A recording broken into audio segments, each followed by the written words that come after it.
ایک بھائی نے پوچھا ہے کہ کیا روزے کی حالت میں آنکھ، کان اور ناک میں ڈراپ ڈال سکتے ہیں؟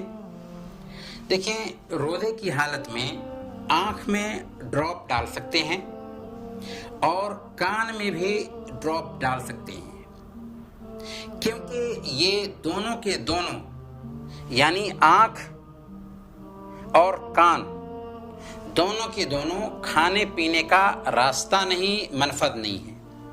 البتہ بہتر ہے کہ روزے کی حالت میں نہ ڈالیں، کیونکہ اگر حلق تک احساس ہوا تو روزہ ٹوٹ سکتا ہے، اس لیے بہتر ہے کہ نہ ڈالیں، لیکن اصولی اعتبار سے ڈالنا جائز ہے، کیونکہ کان اور آنکھ یہ دونوں کے دونوں کھانے پینے کے راستے نہیں، لیکن ناک میں ڈراپ نہیں ڈال سکتے۔ کیوں؟ اس لیے کہ یہ پیٹ کا منفذ ہیں، پیٹ کا راستہ ہیں، یہ کھانے پینے کے راستے ہیں۔